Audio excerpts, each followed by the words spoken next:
You're here with Rabbi and Master Distiller Ben Tarabello of Tarabello Distillery, doing and fulfilling all your orders, be it a private label, a white label, you name it, we got you covered. Send a DM and start your brand today. Today's topic is absolutely my favorite because it's such a shocker and knocks it right at you, and that is how Congress killed $1 billion industry. Yes, you've heard right. $1 billion in sales is illegal in 4 months' time. That is $1 billion of sales, 750 brands sold across the United States from Target to your local liquor shop. What am I talking about? Well, you're not buying bourbon in a local liquor shop. I'm talking about the THC drinks. And now they will be disappearing. But why, you ask? I love them. Hold close. Where are they pulling clients or customers from, depending on how you view? My mom says it's a drug, so you're a client. I say you're a customer, you enjoy it. No matter, it all started with a loophole. In 2018, Congress passed the Farm Bill that legalized hemp. The definition of defined as cannabis containing less than 0.3% of Delta 9 THC by dry weight. The intent was rope, fabric seeds, CBD oil, farm stuff, things you would use on a farm. Never was meant to be a delicious liquid drink that would be consumed in large amounts. Others said, oh, 1 second, it's a liquid. Okay. And maybe it can even have more. Hemp, the can, the rest is history. Okay? Because the fact was only for dry stuff, and now it's a liquid. It's going to change the evening. Boom, boom, boom.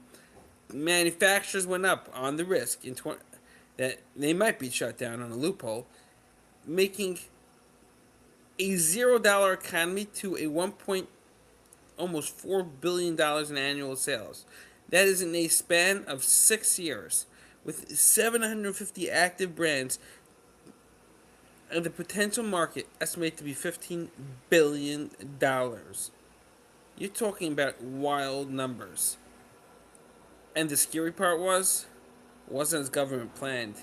It's one thing dispensaries for weed and marijuana. If you don't want to go, you don't want to know, you don't have to be there. Look, I'm not taking sides in this debate. We're just giving explanations. Others would argue they're all over the place. They're like 7-Elevens. Yeah, I am a 7-Eleven fan. These cans were in liquor shops, grocery stores, convenience stores. They were everywhere. Not happy times at all. And for us distillers, wineries, and breweries, they were by every show. Not making anyone happy at all in the alcohol space. Guys, I might be going off topic, but this is a horror story. It's a train wreck. It'll look like an innocent drink, but too much of something good is no good. And there was no ABCs either, as you see.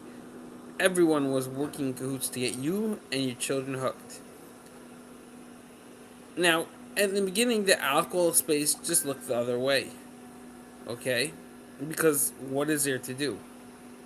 But now, the alcohol market going down, it got uncomfortable. Really uncomfortable. And this was being a big slice of the market just being pulled out because of convenience.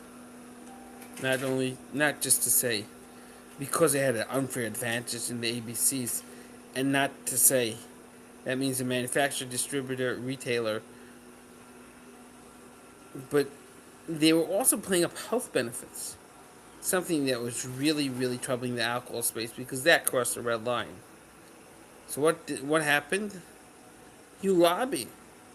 Right or wrong, the federal government, Congress, put in a provision that limited it to 0.4 milligrams per container, not per serving.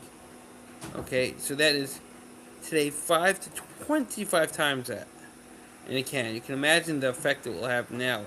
Almost nothing. Wiping out 95% of profits. I'm not sad. I'm a distiller and I don't think it should be all over the place. But it was big, big, big um, legislation for the alcohol space. And guess what? I'm still not celebrating. You know why? It doesn't do anything for my business. The alcohol space has to come together and fight back. Because people are making a decision. That is to move away from the hard booze, from the hard alcohol. They're moving to seltzer. They're moving to non-hangover drinks.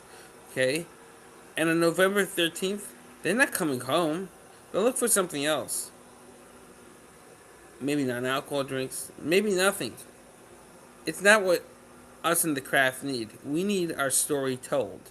We need to deregulate our own hands to get onto fear fighting ground. We need to streamline our process, and that's where TTB math comes in. But we definitely don't need to be doing is celebrating on the grave of those companies that were just knocked out and taken down, because that's not what we're about. If you can't fight on fear ground, you can't sell your product yourself, and you're totally fighting over shelf space and price, then you're not a product. You're an object. Guys, sign up today at TTB Math and let's get you in business. See you all.